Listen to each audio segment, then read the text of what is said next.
I hope I'm not going to start sounding too predictable. But here's my question right now. Have you ever been in love to the point of obsession? Remember that? What about you married people? Do you remember that? How long have you been married? I want you to remember this. I so hope you remember this. Because I remember not wanting to hang up the phone. I remember before there were smartphones. And like, if you were lucky, your parents had a long cord on the phone so you could go into the bathroom. And it probably still had a dial. And then later on when you had buttons, whatever, you know. Or then if you had a phone in your room, like people could just listen in on it from another room anyway.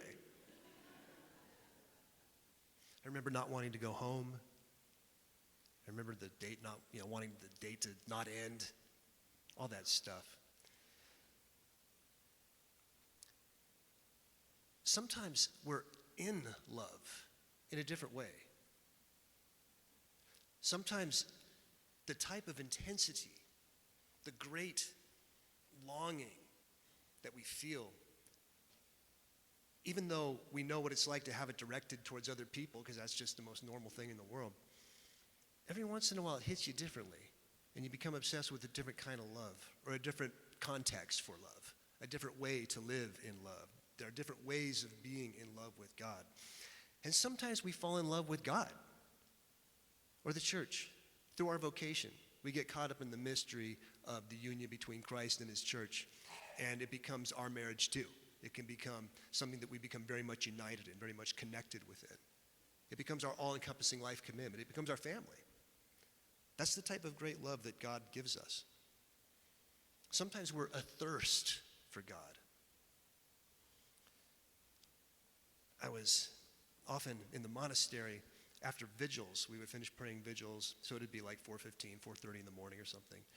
And I would be still in the church, and I'd be standing in front, and behind the altar, we had this statue of St. Bernard. They probably still have it there now. And he was holding an abbot's crozier, and then he's holding a church, like it's like a founder from an order will typically have something like that. They're marked as being real founding type people in the history of the church. And I remember I would stand there and I would just like be praying, but I'd be meditating on that statue of St. Bernard. And three words kept coming into my mind. Anima, animus, spiritus. Anima, animus, spiritus. They just kept coming up. And I thought I was a lunatic. I still think that now. But I have since gained an explanation of what anima, animus, and spiritus meant, because I talked to my abbot about it. And he told me, I'll give like a real abbreviated version, because if I go off on a theological diatribe, we'll never leave here. But basically, for our purposes, what it reduced to was the anima is the feminine energy, the animus is the male energy, the spiritus is the union going into the spirit, going into union with God, union with the Word.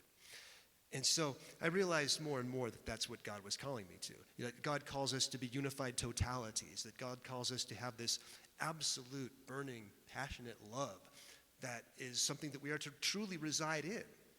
And it's so all-encompassing that we even reside in it with or without even a spouse. And so, in the light of blues being the type of music that always deals with love, great love, losing love, wishing you had love, wanting a different love than the one you got. By the way, the job isn't great either. But I thought the idea of being a thirst for God was something that was worthwhile of exploring through this arrangement of Willow, Weep for Me, a blues piece by Ronnell.